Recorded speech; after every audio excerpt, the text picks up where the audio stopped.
Сайн байцгаана уу? Чит манай янж байна.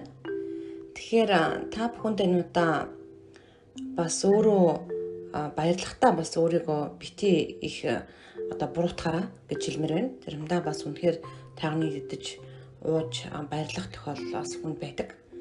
Тэр тохиолдолд одоо гэдгийг би буруу юм хийчлээ гэж бодож болохгүй шүү.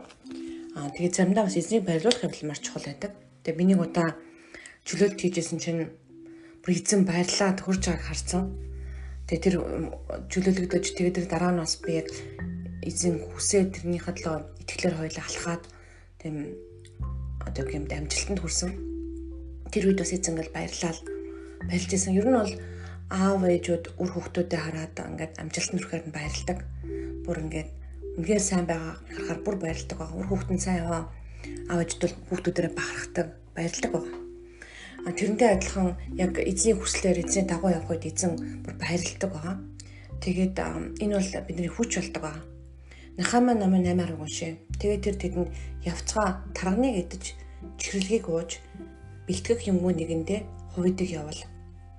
Учир нь энэ өдөр бидний эзэнд ариун юм, бүү гашууд, учир нь эзний баяр баясгалан бол та нарын хүч чадал юм гэсэн. Тэгэхээр эзнээс биднэрт баяр баясгалан өгдөг байгаа. Өөрөө эзэн бас баярлалтай байдаг. Эзэн баярлалдаг, эзэн гомддог, уйлдаг, сонсдог. Яг бол бид Бурхны дүр төрхөөр бүтээгдсэн. Бидэнд болдог л тэр бүх зүйл эзэнд байдаг. Тийм шүү үнэн. Эзэн уурладаг. Та хуучин гэрээг харах юм бол зөндөө түүний сэтгэл хөдлөлийг харах болно. Маш их олон йога болон бусад урсгалууд яадаг вэ гэхээр хүний эмоцийг одоо цоочлох гэж оролддог. Хинэгэн хайртай хүний алдсан байхад нь битгий уйл гэж хэлж байгаа. Тэр нь буруу. Баяр баясгалантай байхад нь хитрхи баярлж болохгүй гэдэг ч юм уу. Гэтэл энд бүр хэлсэн байна л да. Тарганыг хидж, чихрэлгийг ууж, бэлтгэх юмгүй нэгэндээ хувидаг явал. Өөрөө өдөрж уусан ч гэсэн бас хүмүүст яасан блэ? Хуваалцж өргөх хэрэгтэй гэж хэлсэн байна. Тэгээд яасан байна? Энэ нь өдөр бидний эзэнд ариун юм. Тэр ариун өдөр бол тэгэж бол явах лээ. Болох мөргөж тэг гэж хэлээгүй л дээ. Утгагүй наргаа цэнгээ бол буруу гэж хэлсэн байдаг бурхан. Тэгээд энэ өдөрт эзний өдөр ариун байгаа. Тэгээ бүх гашууд гэж байгаа. Учир нь эзний баяр баясгалан бол та нарын хүч чадал юм. Үнэхээр бидний хүч чадал болдог. Эзний баяр баясгалан бидний харин хамгаалалт болдог гэж байгаа. Тэгэхээр Луг 15:7 хэлээ. Би танад хэлье юм уу? Үүний адил гимших шаардлагагүй 99 зөв түнээс илүүгээр гимшсэн нэгэн нүгэлтийн төлөө Тэнгэрт илүү их баяр хөөр болох болно. Тэр үнэхээр одоо төөрөд явцсан хатуус маань эзэн дээр ирэх үед Тэнгэрт баяр баясгалан болдог. Нэг хүн итгэж болоход Тэнгэр бүр ингээд Тэнгэрээс бүрээ хатан дуулам бүжгэлж байгааг би хардаг, бас сонсдог. Үнэхээр гайхамшигтай зүйл. Хүн гимших ёстой хүн гимшээд ирэхэд бас баярлдаг байна.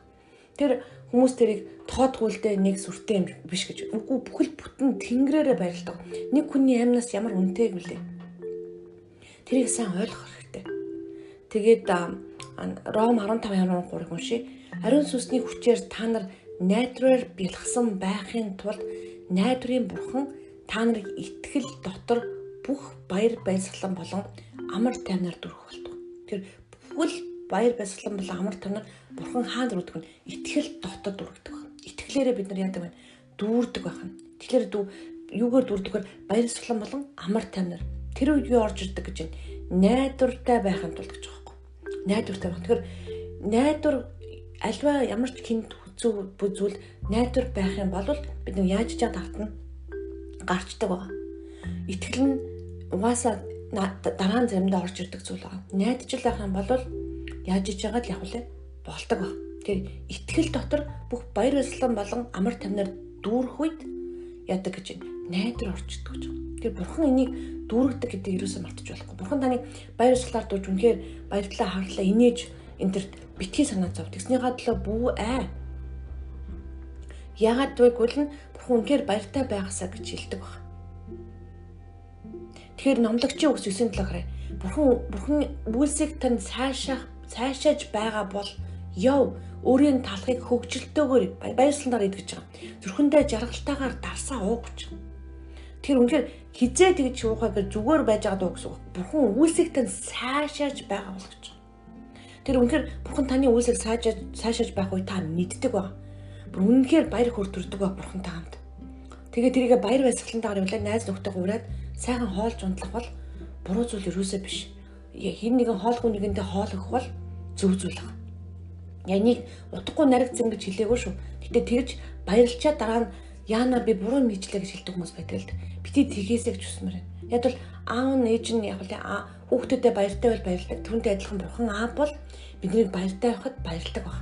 Бусдаагаа хамт сууж, нөхөрлөж хамт сууж хоол идэхэд баяртай байдаг. Та нар Есүсийг харах юм бол эцсийн зоогуудыг хамт барьж байгаа, дар сууж хамт хоол талах идэж тэднэртэйгээ яриа дотны яриа өнгөрүүлж байгаа.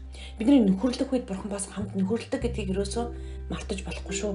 Үнэхээр эзний баяр баясгалан болон амар тайван таныг дүүргэж очих болтугай. Есүс Христийн нэрээр.